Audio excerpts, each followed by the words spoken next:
correspondence between a fellow researcher and me in the summer of 2010. I was then the director of the Palace of the Governor's Museum in Santa Fe, housed in a building that was built in the early 17th century. And I often thought about the events that took place in that building over the past 4 centuries. I was interested in the artifacts and stories that we might use in exhibitions and programs to contextualize the life of its residents.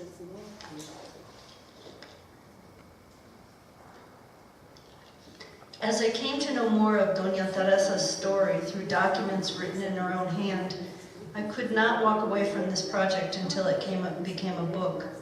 The topic of conversos had intrigued me for a very long time, and here in one woman's story was everything I was curious about. A woman's story and domestic life in the 17th century, set in the very building where I worked, and tied to the story of a worldwide diaspora and sweep of history and the diaspora of my own culture.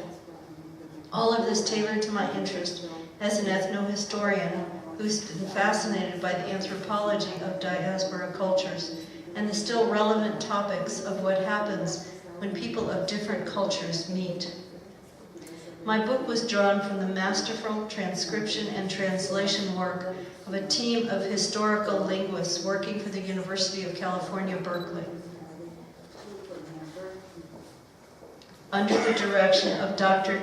Jerry Craddock and Dr. Maria Magdalena Cald and many other project participants.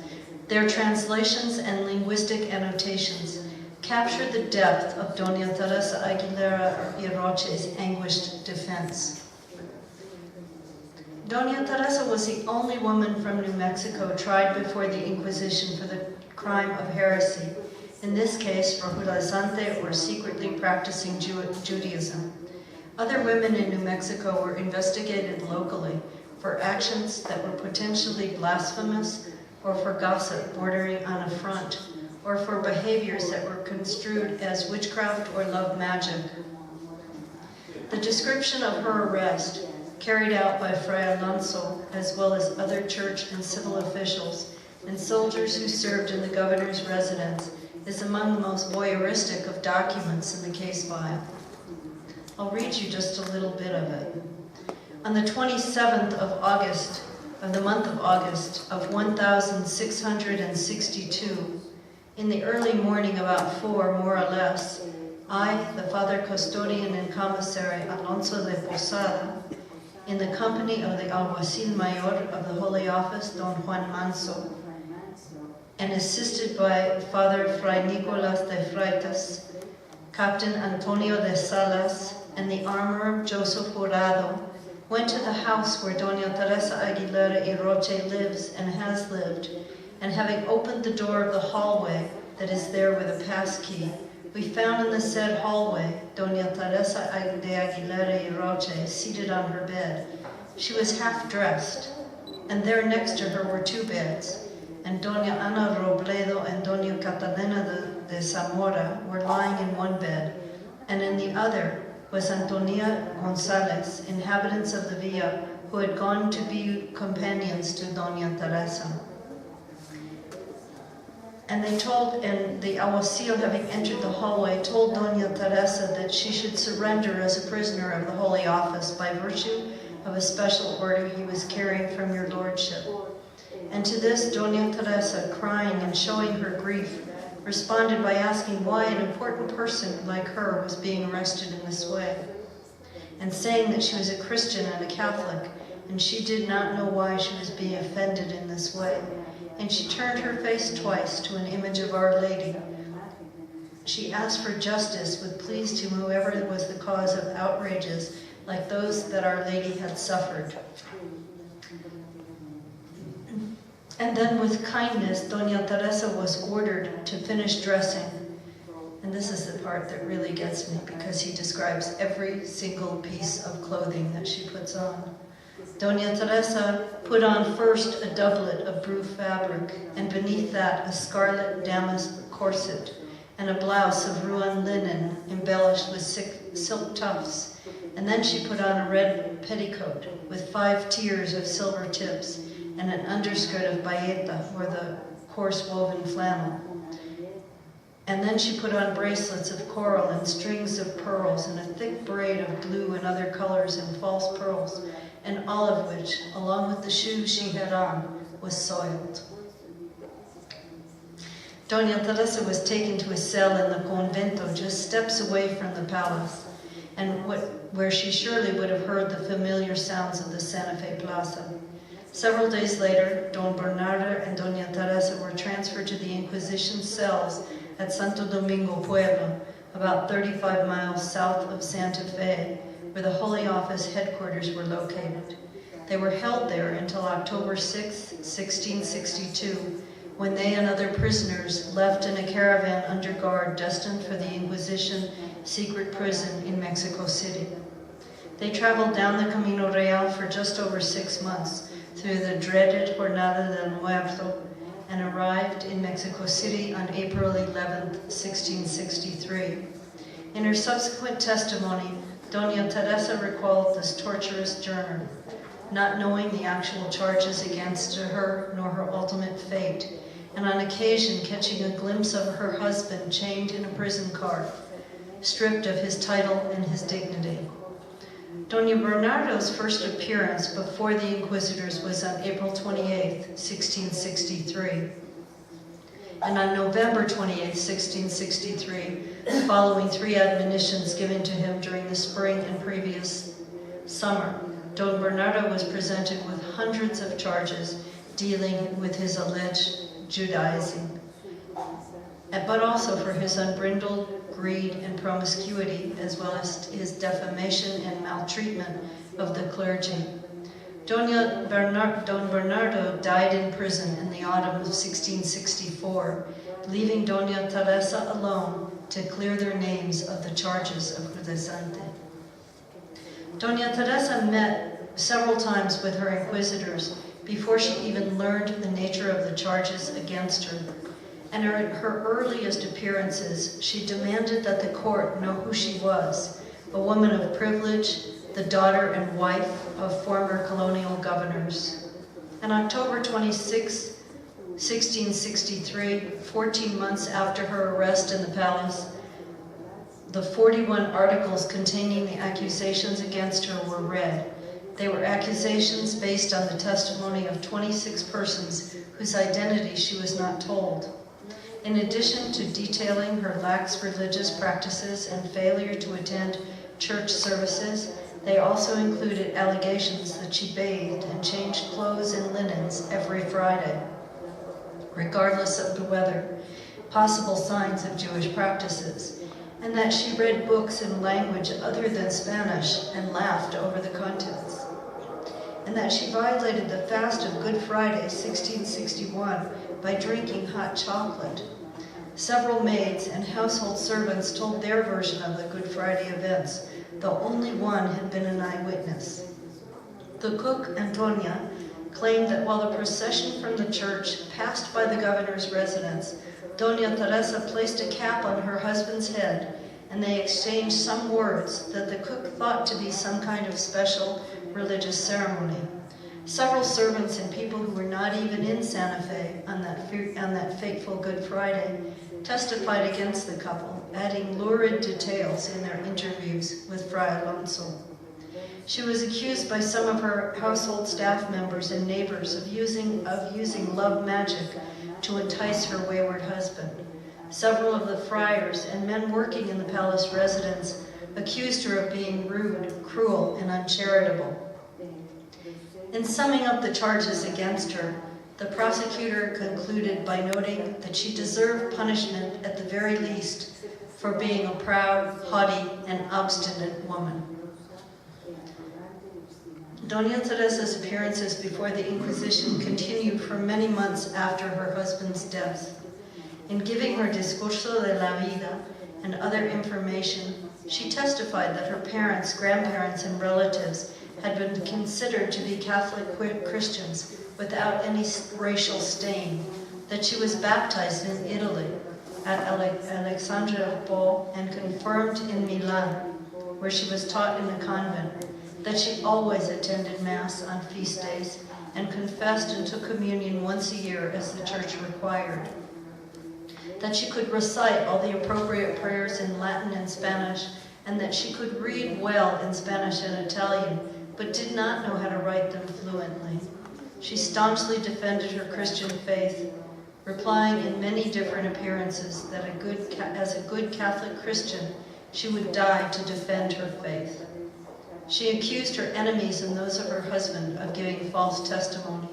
She noted further that much of what was presented was uncorroborated hearsay, exposing the swirling conspiracy among the household help and undermining the veracity of their testimony. Doña Teresa requested paper and pen several times during her 20 months in prison to prepare her response. The longest of her responses, written on more than 20 sheets, was filed on January 11, 1664, with the Inquisition. The close-lined pages, each sheet written on both sides, constitute not only her defense, but Doña Teresa's view of New Mexico's colonial life, colored as it was by her status as the wife of a despised governor. She could only guess who the unidentified witnesses were, and she named at least 72 Hispanic citizens, 6 Indian servants, and named or referred to several African American servants as well, or African. She also named about a score of members of the clergy whom she accuses of sins and failings that ought to be considered in weighing their testimony. Some of her most vitriolic refutations are directed at persons from whom her husband took property or whose privileges he terminated, as well as the servants who worked in the palace. She would also reveal to the inquisitors the lack of education, lax morals, failures of faith that she witnessed among her neighbors in New Mexico. As she described deceptions in business affairs, political conspiracies and liaisons, and marital infidelities, she surely would have named family members in each of the 38 houses that constituted the small Santa Fe civil population. Doña Teresa attacked the credibility of so many, drawing connections among a web of Santa Fe residents that showed the insularity of the colony. But this written statement would also prove to be the part of her successful defense. In March 1664, almost 2 years after she entered the Inquisition prison in Mexico City, she asked for a new attorney, the third she had requested to assist her with her defense, and to conclude her case expeditiously. But there was to be no swift conclusion, as her case languished for several more months, delayed by the absence of her attorney and the investigation of charges she made against a prison guard for interfering in her defense. In early September 1664, she named yet another replacement attorney, Don Alonso Alberto de Velasco, a jurist and priest experienced in the ways of the Inquisition. He made his appearance with her on September 12, 1664, swearing to execute her defense with diligence in every lawful way. Through her many hearings and written statements, she still had not admitted to any misdeeds. But at the hearing on September 12, 1664, she broke into tears, and with much grief, she made an admission to the Lord and to the Inquisition. It may not have been what the inquisitors had hoped to hear, but it must have had quite an impact on her. She admitted to having been sodomized by her husband, a sinful sexual practice. Sexual relations among married couples were not beyond the reach of the Inquisition, and sodomy, along with homosexuality, bestiality, incest, masturbation, and fornication among unmarried men and women, were considered nefarious sins and an actionable offense. Bigamy, polygamy, witchcraft, and love magic were also punishable crimes. The Inquisition was particularly attentive to cases where women expressed sensuality, unless it was to unburden their conscience in the confessional and to seek repentance. In New Spain, the Inquisition was attempting to assert the sanctity of marriage and the religious obligations that lay at the foundations of the institution of marriage. On September 16, 1664, the day after Doña Teresa completed this revealing testimony, Don Bernardo died in his prison cell, still awaiting the conclusion of his own case. Whether Doña Teresa knew this, and that he had been buried in unconsecrated grounds, is not entirely clear from the documents.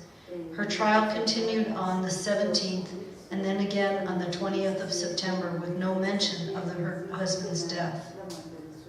For each of the 41 counts, her reply prayed that the evidence be dismissed, either because it was heresy, inconsistent, uncorroborated, or lacked any substantiation that the practice was related to the forbidden Jewish rites.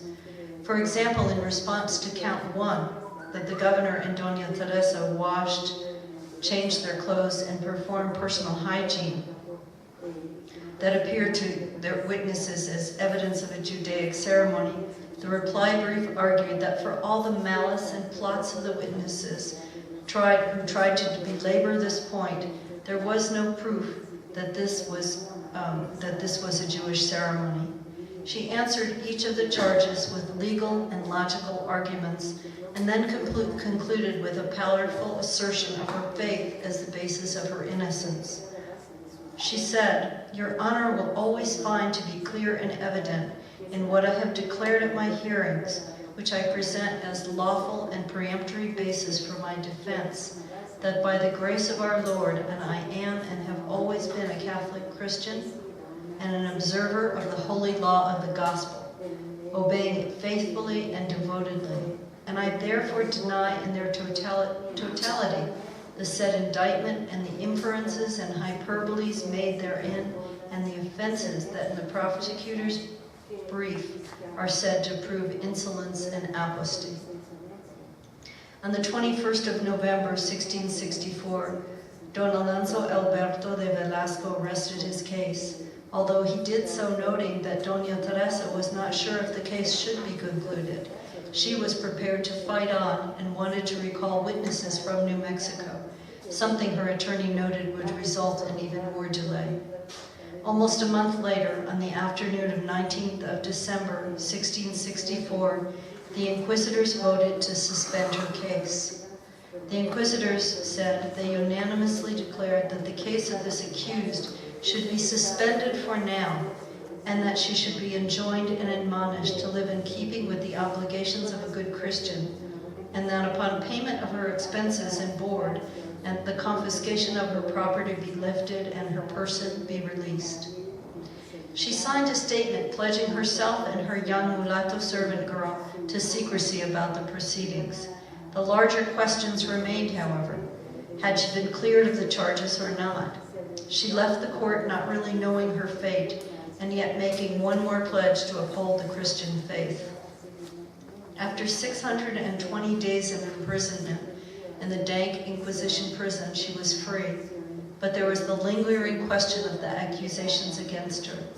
The judges had deliberated in secret, and their writ seemed to imply that the proceedings were only temporarily suspended. More words of the writ pertained to naming those who presided over the decision than to addressing the resolution of her fate. Doña Teresa likely found little satisfaction in this decision. Were the accusations still going to be a stain on her character? Did she have to fear returning to the prison for some future date? She presented one more appeal to the inquisitors on the 13th of January in 1665 in an attempt to clear her name and to ensure that the stigma of the proceedings did not harm other members of her family. And she repeats a longer story, a resume of her family, and her request that she be given a copy of an exact copy of the definitive decision in a public forum, and that they serve as certification. She requests justice in all things that are necessary.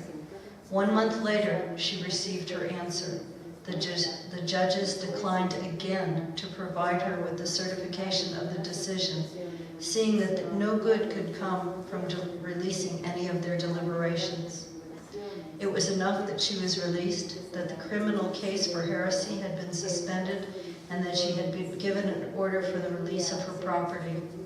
Not one to be detoured, Doña Teresa evidently went to the home of the Inquisitor Don Rodrigo Ruiz on the evening of March 15th to discuss her request for the certification of the decision.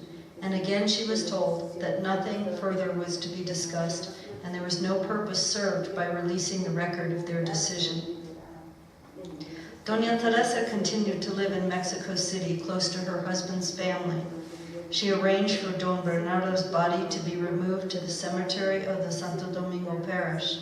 And when she died in Mexico City in 1680, she was still fighting with the Inquisition officials over the release of her personal property.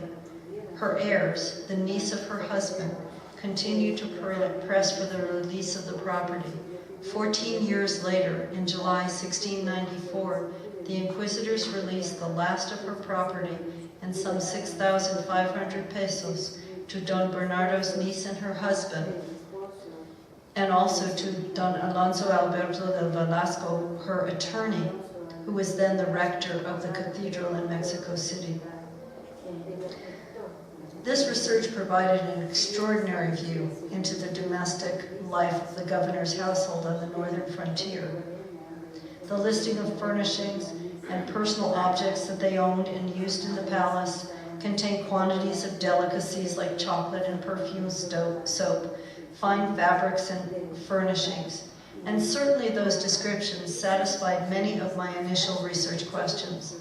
But there was so much more than I imagined in this case. So much more historic and contemporary relevance in the story of her life. The trial record, as well as